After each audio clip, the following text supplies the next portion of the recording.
Hi, everyone. Thanks for joining our webinar talking about safe routes to school, spice up your communication. We have a really great webinar planned for today.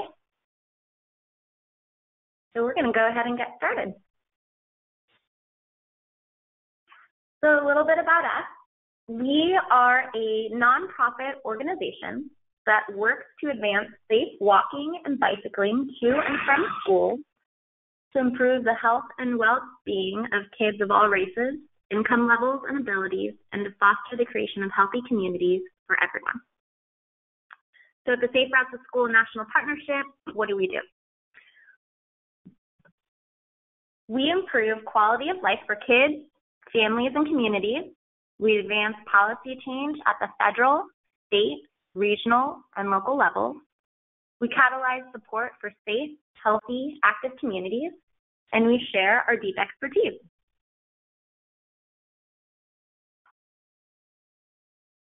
So a little bit of housekeeping for today's webinar. To the left is the GoToWebinar viewer through which you'll see the presentation. To the right is the GoToWebinar control panel where you can raise your hand, ask questions, and select the audio mode you'll use. Your control panel will collapse automatically when not in use. To keep it open, you can click the View menu and uncheck Auto Hide Control Panel.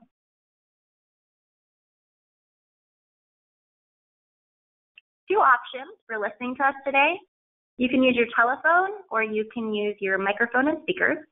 If you have sound problems with one selection, go ahead and try the other option. We'll do our best to field any issues. Just send us a message using the chat box.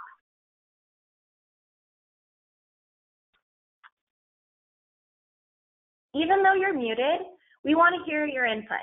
Use the question box to ask speakers questions for the Q&A portion of the webinar. We'll try to answer if there's time at the end.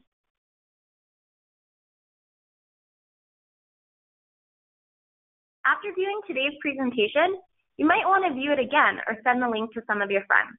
If that's the case, you can do it for free by going to our website at saferoutespartnership.org, clicking on the Resource tab heading, and clicking on Webinars in the list on the left-hand side of the page. All past webinars are stored here for your viewing pleasure, and they're a great resource, so I urge you to visit this page.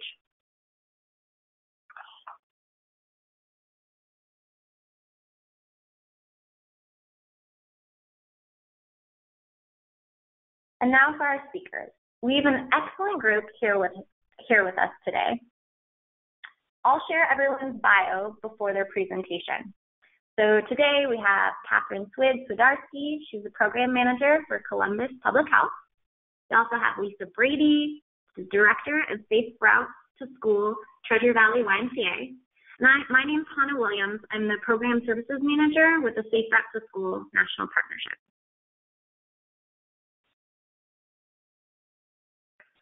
Let's start today's communication webinar off with a toolkit developed by the National Partnership. This toolkit was designed to help schools and school districts talk about safe routes to school. Today, we'll identify audiences, share key messages for each audience, and provide ideas on how to reach each audience.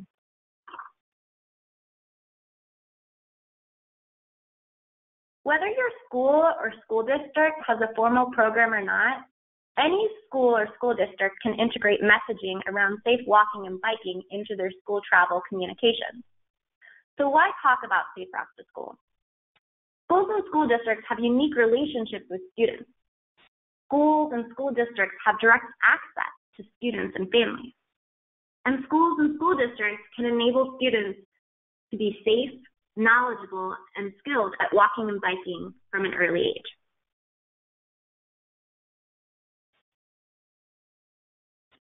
Knowing where and how to talk about safe routes to school is essential for effectively reaching students, families, school staff, and the community.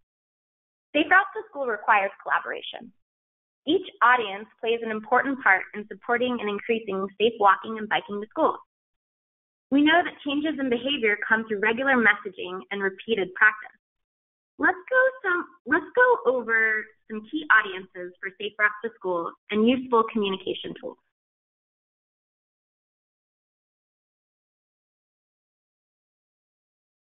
Families and caregivers. Families and caregivers play an important role in reinforcing behavior learned at school and ultimately make the decisions about how their children get to and from school. Many families and caregivers overlap with PTO or PTA membership, so include PTO and PTAs in your family audience. See messages for families and caregivers. Walking and biking to school are safe and normal. Our school supports healthy, active walking students. Families need to look out for walking and biking students during drop-off and pickup.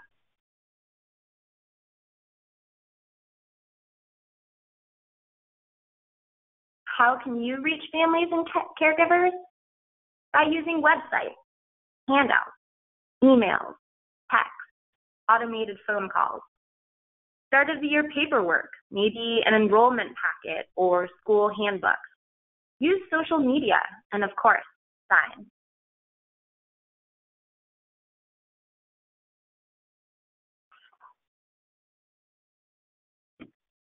Principals can have a significant influence on the way in which students travel to and from school. Principals can create an atmosphere of support and enthusiasm around safe routes to school, and principals may be an important voice for supportive district policies and procedures, and they can provide leadership for teachers and school staff. Key messages for principals: highlight the academic benefits of safe routes to school. Students that walk or bike to school arrive awake, alert, and ready to learn. Physical activity before school increases academic performance and reduces student absences.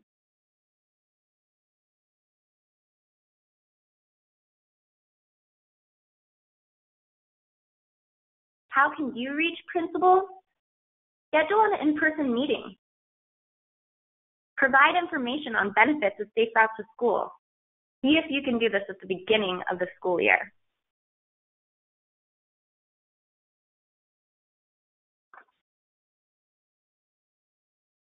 Teachers. Teachers can provide education, resources, and encouragement for safe routes to school students and families. Teachers have the ability to shape students' behaviors through these methods. They can also serve as role models for students. Key messages for teachers: highlight the academic, physical, emotional, and environmental benefits possible through walking and biking to school. Emphasize the unique role teachers have to shape students' behavior, encouraging individuals to develop healthy and active lifestyles in school and beyond.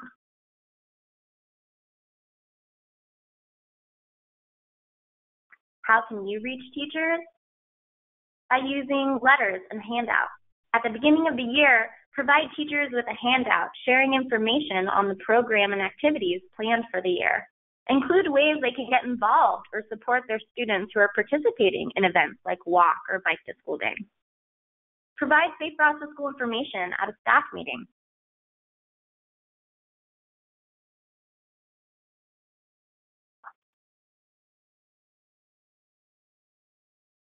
Before and after school staff work with families, students, and school staff. Walking school buses are often used to transport students to school and to after-school programs. This key audience can reinforce information received in school through handouts or activities. Provide before and after-school staff with messaging for students and families. Key messages for before and after-school program providers: walking and biking to before and after school programs are normal and safe ways for students to get around and support healthy students.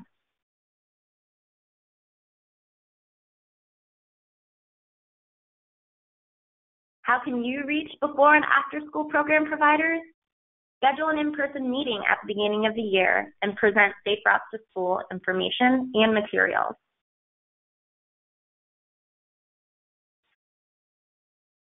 Students. Safe routes to school can change students' lives inside and outside of the classroom. Students are the primary beneficiaries of safe routes to school programs. Students need engaging messaging around safe routes to school to create enthusiasm about the program. Key messages for students: walking and biking are fun and healthy ways to get around. It's important to be safe when you walk and bike.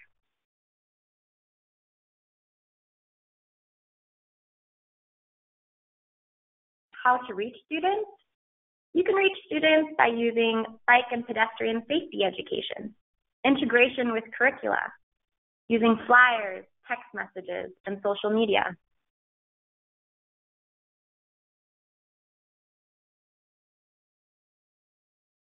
Community. Community buy-in and engagement is important for a comprehensive Safe Routes to School program. Bicycle and pedestrian safety near schools requires collaboration from everyone in and outside of schools.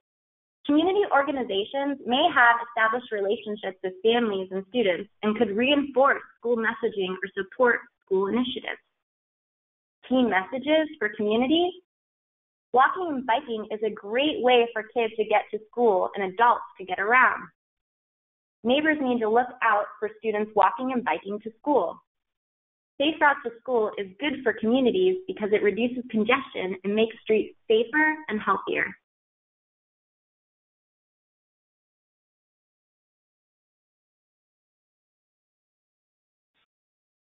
How to reach the community?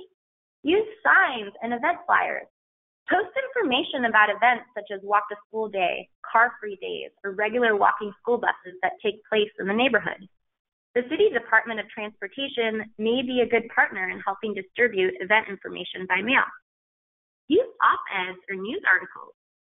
Newspapers might be more interested in publishing these pieces ahead of a community-wide event, such as Walk to School Day or a car-free day.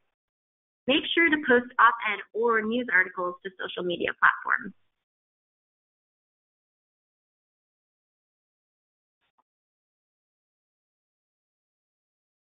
To help you reach the audiences included in this toolkit, we've developed 7 resources. All of these are in Word, so you can easily customize them for your program or school. Let's go over these together. First is the Student Active Travel Options handout, providing information on possible transportation methods, such as remote drop-off, walking school buses, bike train, bus and walk-in programs, and much more. Next, we have a handout called Easy Ways to Incorporate Safe Routes to School in the Classroom. This handout provides ideas and links to resources for bringing Safe Routes to School into the classroom, using themes like transportation tracking, reading, outside learning, competitions, and encouragement. Included in the resources are templates for letters to families and teachers. These letters provide information on Safe Routes to School and ways that teachers and families can engage with the program.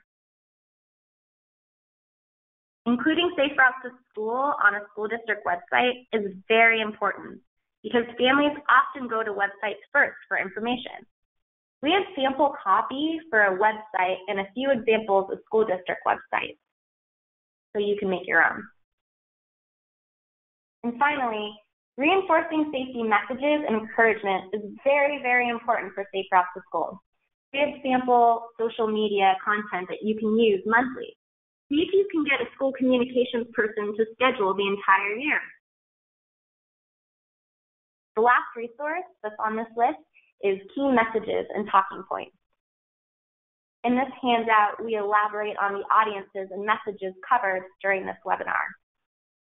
Make sure to take a look at this resource to see how you can use it.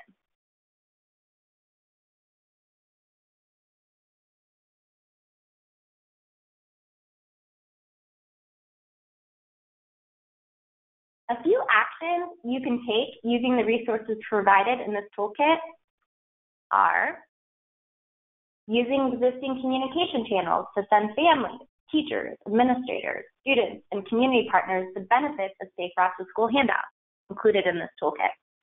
Encourage school community members to participate in Walk or Bike to School Day, walking school buses, walk audits, and bicycle trains.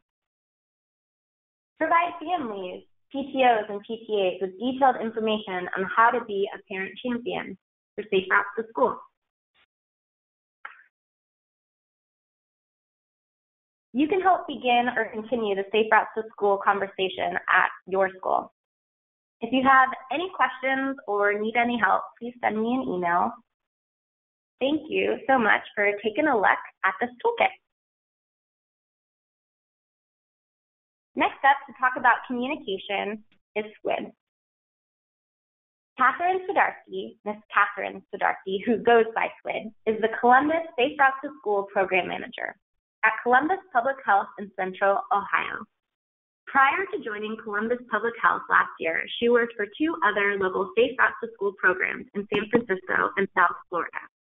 Squid is currently a doctoral candidate at the Ohio State University, writing her dissertation on parental perceptions of safety using Safe Routes to School data. Her work and research both explore the relationship between neighborhood environment and school travel mode decisions by families. Thanks, Squid. Thank you. Can everyone hear me? I'm just going to assume yes. Great. So I'm going to apologize in advance that although the presentation is called Spice Up Your Communications, my presentation itself is not very spicy. And I'm trying to, as Hannah was speaking, just make a couple of notes in the connections with the toolkit and resources that she was sharing. So I'll try to incorporate those as well. The things that I was asked to include in the presentation and that you'll hear more about, just to give some framework about the work that I do, is give you an introduction to how Columbus Safe Routes to School program is situated within the local community. Key partners that we have both within the city, since we are within a city department, but then also external partners that we have and that we leverage relationships with. Some of those relevant talking points like Hannah already outlined, and then more broadly, this idea of making your communication culturally relevant to different audiences, especially within the school context. So that introduction of Safe Routes to School here in Columbus, we're part of Columbus Public Health. So we are driven by evidence-based strategies to address social determinants of health. And within the larger department, I'm on the Healthy Places team, which combines urban planning and public health. My team leader and my other team member are both urban planners. And we implement or support others in implementing place-based interventions, so very neighborhood-focused, with the aim of chronic disease prevention. Our school district travel plan, which was put together by a large and diverse task force, actually was uniquely informed by a health impact assessment, of course, being in a health department. We are looking at 3 major health impacts that disproportionately affect certain neighborhoods or certain populations in Columbus.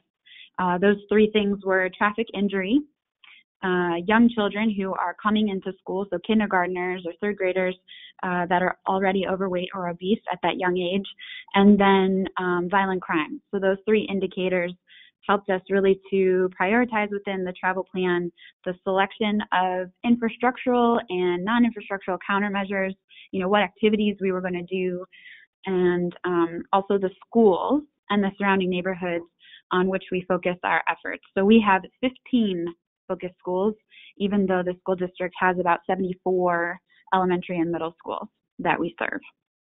And this last bullet point, the mayor's comprehensive neighborhood safety strategy, that's sort of like the newest layer to our work. So we're fitting everything that we do within the context of this safety strategy, which is designed to address comprehensively the issue of gun-related homicide here in Columbus. And unfortunately, that's kind of an easy task because our focus schools, like I just mentioned, were selected using violent crime as one of those significant health indicators. And so the same areas where people are being murdered and where we find litter and where we find lack of sidewalks and lighting, those are all the same areas. So addressing those issues all goes together, unfortunately, kind of well. So again, just in summary, Safe Routes to School in Columbus, it's a strategy for addressing violent crime, and we do this through a health equity lens and incorporate the 5E frameworks that Safe Routes to School provides And we share that with the other departments within the city that are working on the same issue. And from a public health lens, exposure to violence as children has these different health as well as many other health impacts. So we are working against that. Our key partners here inside the city, we are the Healthy Places team inside neighborhood health. We work a lot with the police. We also have a Department of Neighborhoods, which I know that some other cities nationally have as well. We sort of focus all the different city resources together to work within neighborhoods. The CARE Coalition addresses trauma and looks to build resilience within neighborhoods affected by community-level trauma. And then public service for those infrastructure and traffic-related situations. And then outside, we have a lot of the typical partners, obviously the school district, some of those different local neighborhood-level sort of government entities like area commissions, civic associations, YMCA, and United Way has done a number of different leadership academies around Columbus. So the strategy I want to talk about is taking both a top-down and bottom-up approach, and it's not probably new for anybody, but Columbus City Schools is a large district. So principals, for the most part, have control over the programs that come into the school. They are overseen by executive directors for the different academic pathways. So like many other Safe Routes programs, I'm a staff of one serving a district with more than 90 schools. And it's really not effective or efficient to schedule one-on-one meetings with those principals. So we take advantage of relationships with individuals in different departments within the district that align with us, like wellness and safety. And we use communication through those individuals to support our work and disseminate our message, so using those channels. So I just put these two examples on there. The big blue rings with school wellness, safety and security, large font. Those are like the early adopters, the easy targets. And then the smaller solid blue circles, the executive directors, principals, supervisors, and staff.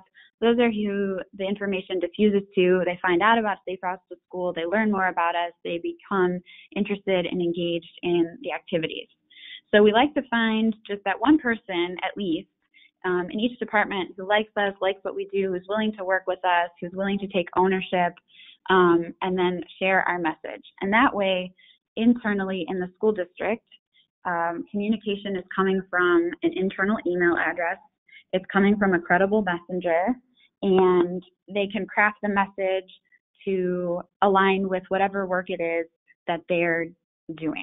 And so like the wellness director has helped us review communications and get it to executive directors, make sure that it's from a name that they'll recognize.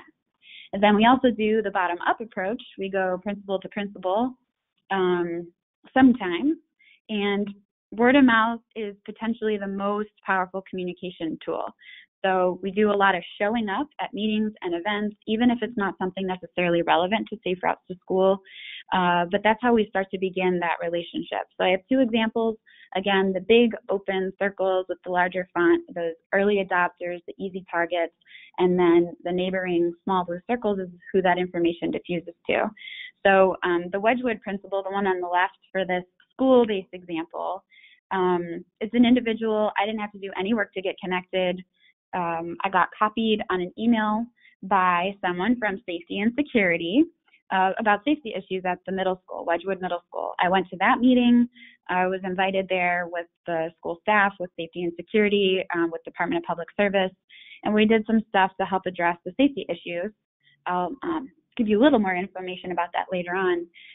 But a month or two after that, another principal emailed me and asked me to come investigate similar safety issues. And when we met, the principal said, well, I heard about you from Diane Campbell at Wedgwood Middle School, and I heard what Safe Routes to School did for Wedgwood. And then a few weeks after that, I got another email from another middle school principal asking for help. And again, she says, I got your info from Diane Campbell at Wedgwood Middle School. You know, she told me what you did for her. And in communities, word of mouth works much the same way. So you go to those meetings, you show up, you start to build those relationships, you talk with one person, you have a nice interaction, and then that positive interaction gets to 5 different people that are then sharing what a positive relationship, what a nice connection they made with you. They share some information in their own words about what the program did for them.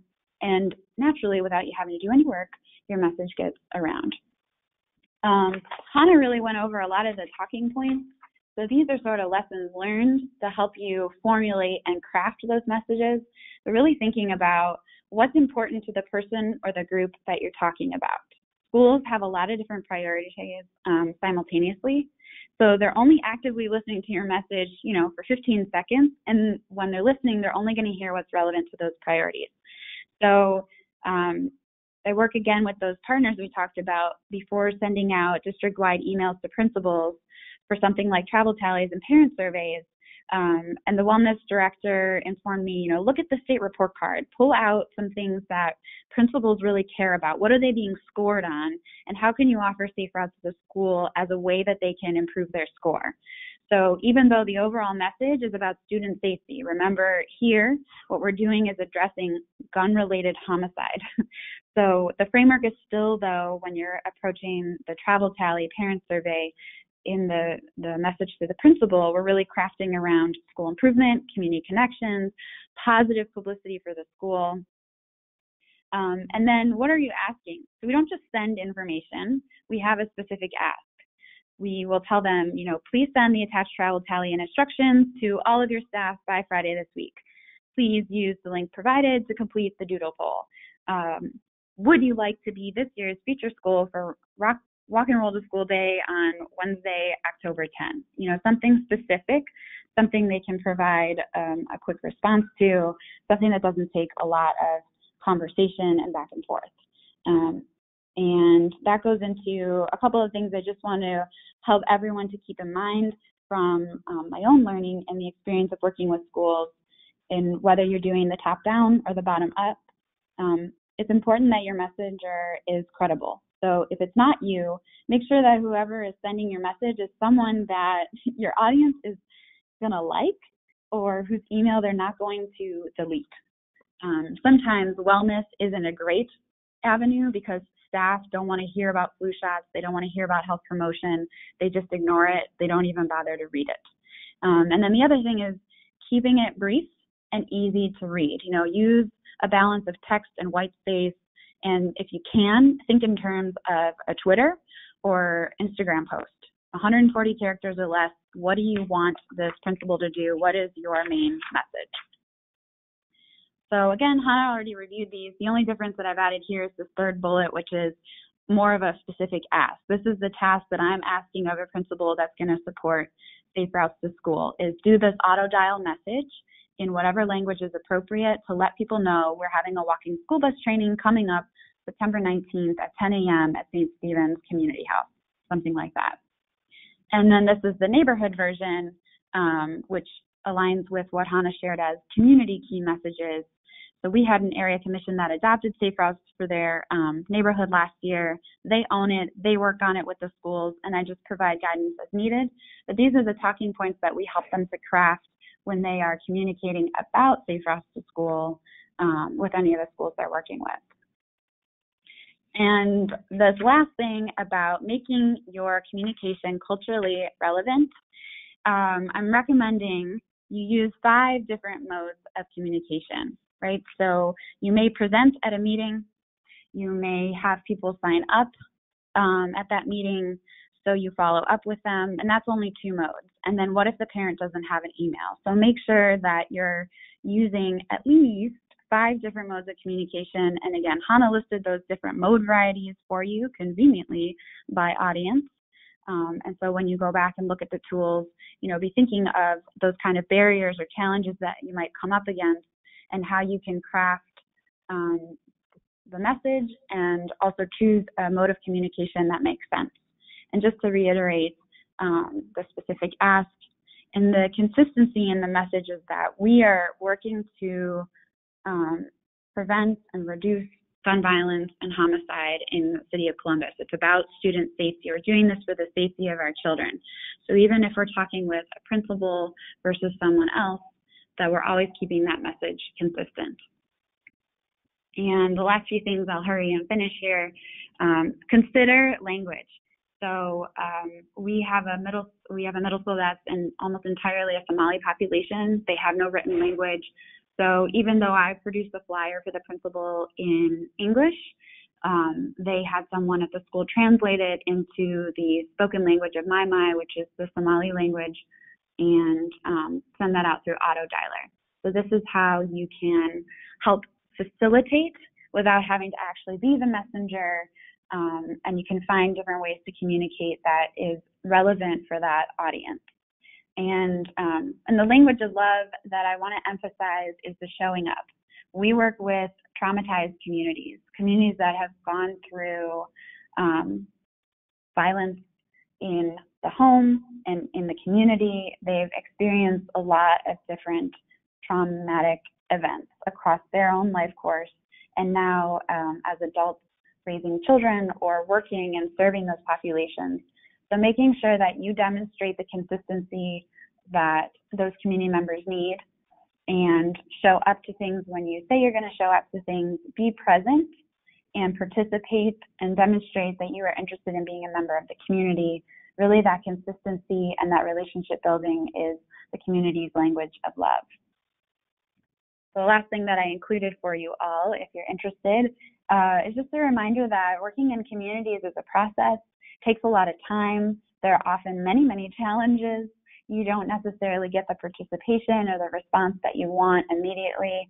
So this was a tool that was brought to me through yoga and through a fellow Safe Routes to School team members. And we often use it in our meetings. It's a tool for principals. They love it. But you just go through the breathing square to take a moment and celebrate your small victories when you can. And just remember that it's a process and it may move forward or backward, but that there's always some good in what you're doing and the purpose of what you're doing. You just inhale deeply for 4 breaths, focus on the counting, hold that inhale for 4 breaths, exhale for 4 breaths, hold that exhale for 4 breaths, and repeat as many times as needed until you're feeling pretty good again. Thank you all for tuning in today, and I turn it back over to our organizers to moving on to the next presenter. Thank you. Thank you, Swid. That was really great. Thanks so much for providing those best practices and examples. I really like that specific ask to the principal about the auto message for supporting Bike to School Day or Walk to School Day. Those are really, really good ideas. And I like the breathing exercise too. Okay, so now we're going to hear from Lisa Brady. Lisa grew up on a farm in central northern Idaho and loved to ride bikes, but could never ride or walk to school. Lisa moved to Boise in 1989 and rode a bike and walked everywhere she could. In 2013, she left a long career in healthcare and joined the local Safe Routes to School program, where she turned bike advocacy into a paid job. Since then, Lisa has become a licensed cycling instructor and serves on the local, county, and state bicycle and pedestrian advisory committees. Lisa married a city planner, and she says to say that we have heated discussions about biking and walking would be an understatement. Very warm welcome to Lisa. Here you go. Thank you very much, and I'm really glad to be here. It is true about our heated discussion. So, everybody, my name is Lisa Brady, and I'm sitting here in Boise, Idaho on a very sunny day. We just took a receipt of 750 helmets for our program this morning, and I've been on a little bit of a run with my cargo bike in tow. Our program uses some standard communication practices and then some unusual communication practices, and this is just the front page of what we do inside the classrooms when we're teaching in schools across the valley, what you're seeing now. Our next slide here is one of our most fun events that we have done actually in the last 10 years or 12 years since our program started. We're working with a community school doing an after-school enrichment program with the local university, and have some really special partnerships with these folks here.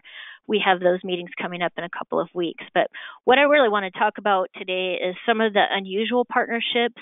I started with the Safe Routes to School program here in Boise 5 years ago, and I didn't know what the limits were. And so when you don't know the limits, you make things unlimited. And that's what we've done. I have a team of 3 people, and we do work full-time.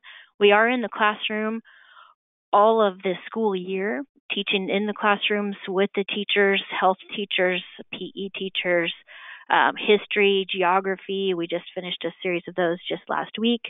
And it's been a pretty exciting ride to say that we look back at 2008 when we started with 1,067 student interactions to last year when we had 17,700, and we're right there for this next year with a lot of student interaction. We have standard partnerships and lots of different communication strategies that we roll through. These folks that we see on our screen, we're on the left-hand side are myself was our local bike co-op owner, a risk management director for the county, and a couple of county commissioners. And those are some of our more unusual partners where they're asking us to come in and present to their whole staff. And out of those things are born these little connections that, hey, my student goes to this school, I'm the PTA president, and all of a sudden we're in that school. And it's been pretty exciting to have those kind of partnerships. We get that opportunity about once a year, and it's not a standard. The other picture on our screen is showing the mayor of Boise and our city council president, state senator, and city council members, and myself talking about bike safety. We had a pretty major crash that changed some laws here in the state of Idaho. So those are standard partnerships. When we go into our schools, like Katherine, Swid, and Hannah have already talked about, we're looking at principals and teachers and other things. In 2 of our districts that we work in, we have transportation directors. And each year, we have the opportunity to check in with those directors in August or September. And we've had one of those meetings already. And in those meetings, we are talking about opportunities. One of the things that we ask for are lists of all the principals and the assistant principals. And then we're asking for opportunities with those lists. Because what we have seen over these last years is that principals may switch schools like the water switches or wind switches directions. And those have been prime opportunities for us to bring a Safe Routes to School program into a school where we've had a harder time getting in. That is about an hour-long meeting every year. And in that meeting, we're also talking about what's happening around the school. Do we have transportation projects that are happening? Do we need to capitalize on our relationships that we have with our local highway district or our city? What are parents saying? Who are the PTO presidents? We're going through all of those things with those transportation directors. But as it shows on the screen, we have 5 districts that we work in, but only 2 with transportation directors.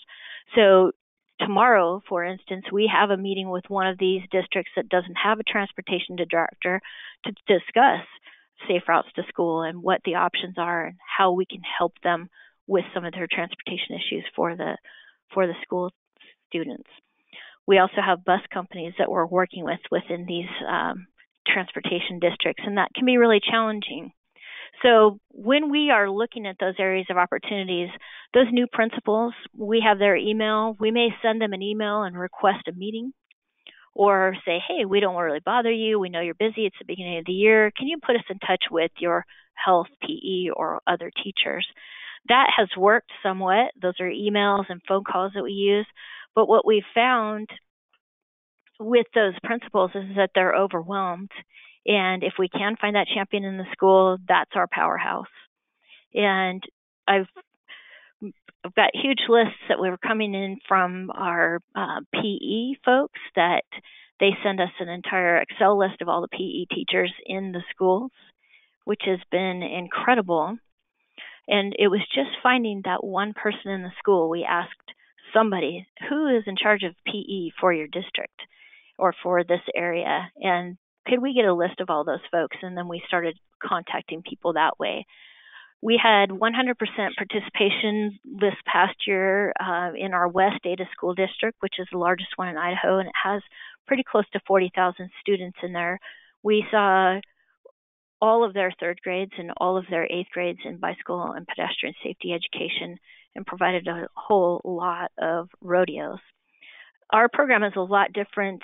We use our community partners, but we're also always on the ground in the schools as much as we can. So that's been a great thing for our history.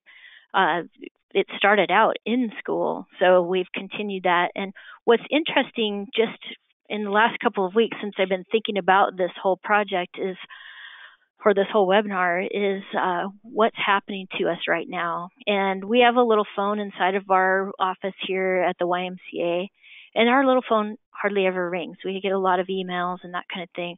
But in the last month, our phone has been ringing, and we've received call after call. Can you please come to our school?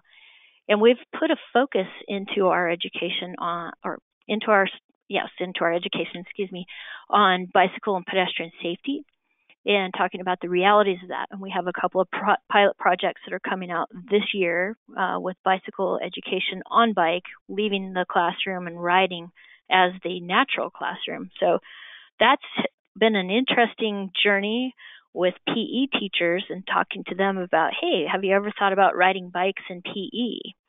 We have the grand opportunity, because we're in these schools, to try new different things out, and that's been very powerful.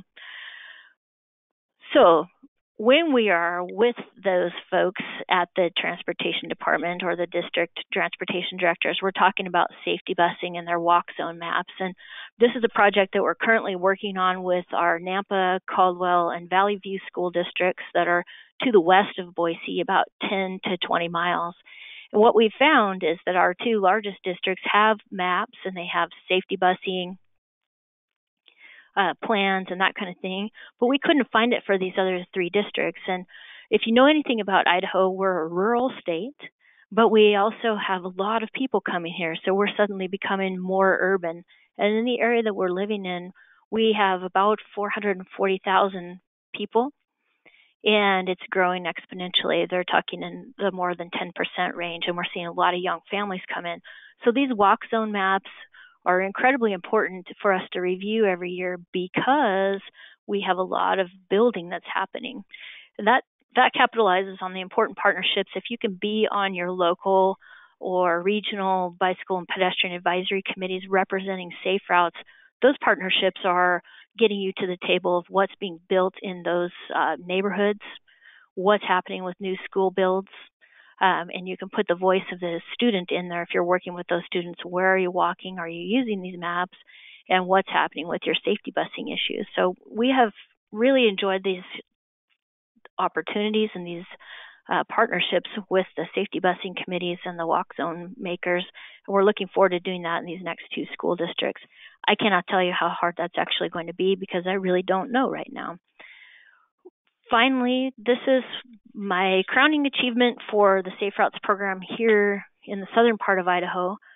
Driver's education has always been a fascination to me, because when we look at what's happening around schools, we recognize that sometimes people don't understand driving, it seems like. And I started asking questions when I first started with the Safe Routes program. Who's teaching the driver's ed students the bicycle and pedestrian chapters in the AAA manual? I'm not a driver's ed teacher by trade at all. I came from a healthcare background, and what I found in healthcare was people need to know what the options are. So I started asking those questions with the driver's education, and we met with the state driver's ed director at the State Department of Education. She said, sure, come on over for a meeting, after an email that I sent, 5 years ago.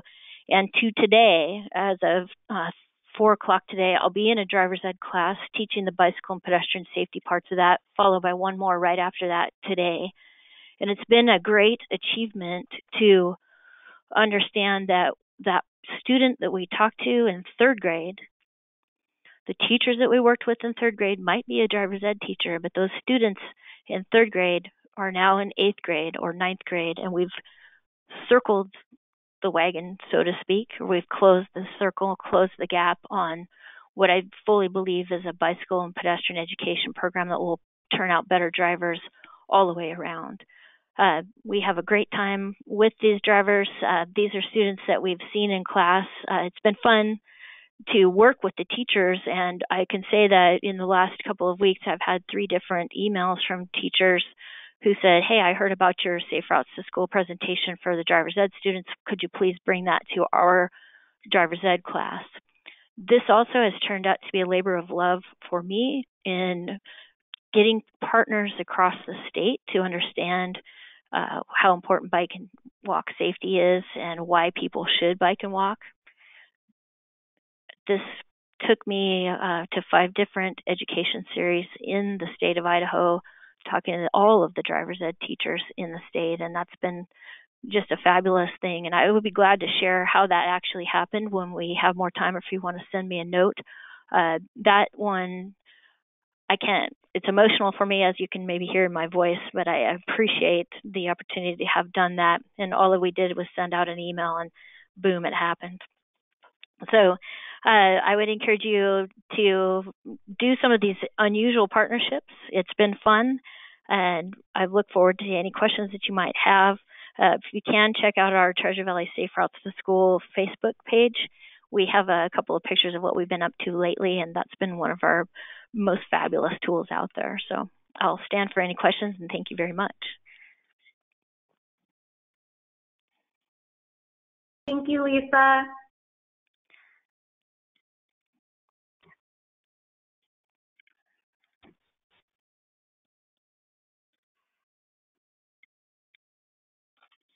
Great. Thanks again, Lisa. That is so wonderful. I'm looking at these questions here, and there's a lot of interest in your driver's education information.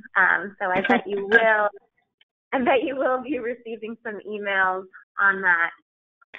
Okay. So at this time, it looks like we do have some questions that have come in, and if you have any additional questions, now's the time to send them in the question box. So we had a few questions come in, of course, about where to get the toolkit. That will be included in the thank you email after this webinar. It's also currently on our website.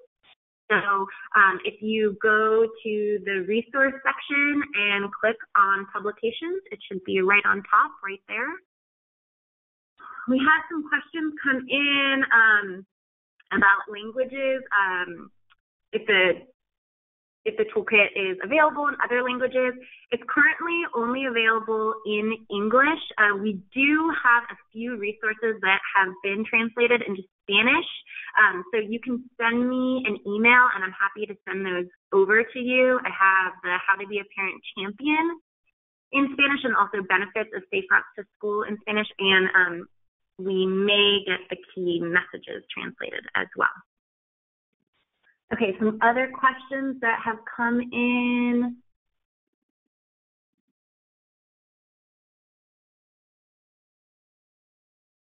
This is a question for anyone on the webinar. If we can share any information on how you identify school or principal's priorities for Safe Routes to School.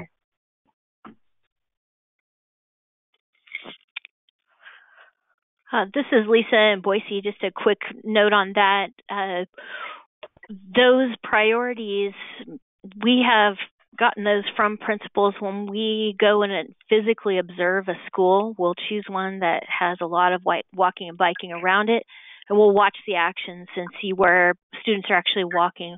We try to be the student.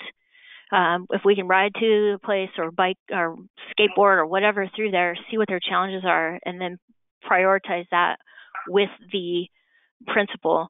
We also have the great opportunity to talk to the city staff here and find out what their lists of priority are for pedestrian and bicycle facilities and match those up with the schools, so we can push that pretty hard.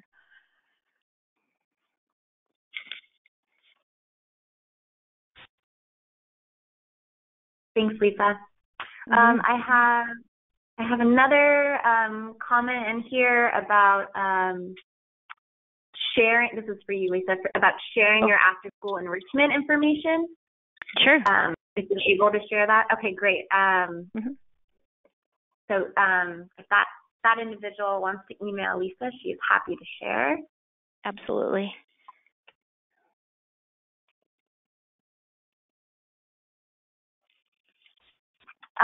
This question comes in. This person would love to hear more about the driver's education link, connections, and materials. Mm-hmm. If you send me an email, I will be glad to share my presentation and how I made those contacts happen and what I focus on. And I would be glad to record a session of myself speaking to the students and show you what actually happens in the classroom. Great. Okay, we have a question here for anyone who wants to take it. What's the best way to go about forming a partnership with a police department?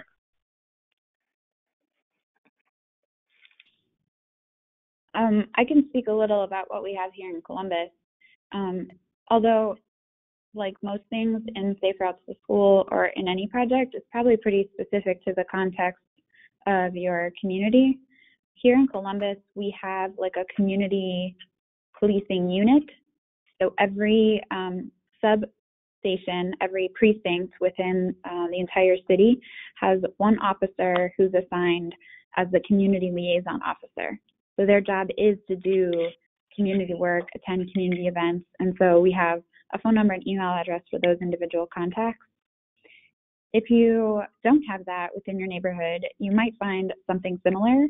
There's usually some kind of unit for communications, outreach, a speakers bureau where you can make requests, and they will help put you in contact with the right person.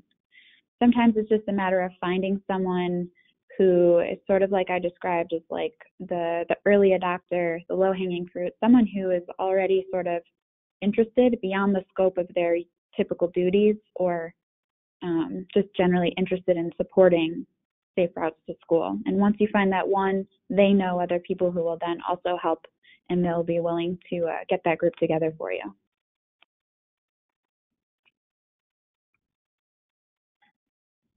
Thank you, Swid. I have a question here. Does anyone have suggested research to reference to dispel the myth that driving children to school is safer than having them walk?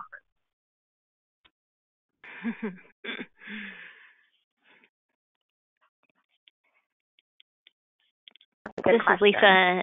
Yeah, it's a good question, and I cannot answer that easily right now. I can tell you, as a researcher about perceptions and knowing from an evidence-based perspective the challenges of changing perception, that if you do more of what you heard Lisa and Hannah talk about, really promoting the positive publicity and really let the kids drive the behavior change for the family about what mode they're using.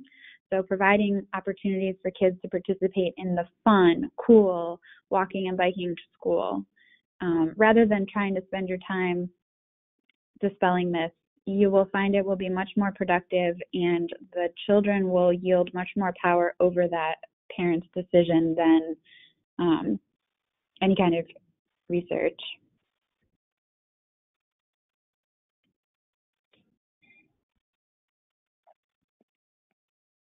Thanks, Swid. Let's see. I have a comment here, comment question. A lot of teens in my area take driver's ed online. Any ideas for how to get the information about being safe around bicycles and pedestrians? Have you had any experience with that, Lisa? I do, and so that was my push to talk to all of the driver's ed instructors for the state to actually capitalize on that particular part of that. And so we're talking to the people that are behind the wheel, so to speak, of those online driver's ed classes. And I do the presentation for those driver's ed teachers, even when they're their online folks, to make sure that they think about getting that bicycle and pedestrian information in there. And my presentation to the instructors is pretty compelling, from my opinion anyway, when we have a bike that's been in a crash and we talk about the driver's responsibility, that kind of thing. But it's only getting to the person who's running the show. that's where we can facilitate that change. And I would like to see us all take a stance on making online testing like that or online driver's ed not possible. I understand that that's maybe from an accessibility standpoint, maybe not quite as fair, but I also think that persons that are behind the wheel of a vehicle have a certain responsibility for the rest of our safety on the roadway. And I don't think that doing an online class gives you the communication. You don't have interaction. You don't have the same things going on. So I'll step off that soapbox. I feel very strongly about that. Thanks, Lisa. Yep. Continuing this, talking about driver's ed, we do have a suggestion here. Suggestion for driver's ed. Check out bikesafetyquiz.com. It was created in Illinois under RIDE, Illinois, but it's applicable to many state laws, and it has modes for kids, adults, bicycles, and motorists working, and they're also currently working on a commercial driver version too. There's an online quiz that helps people learn more about bike safety, and it helps motorists with driving with bicycles on the road. So that's great. That website was bikesafetyquiz.com.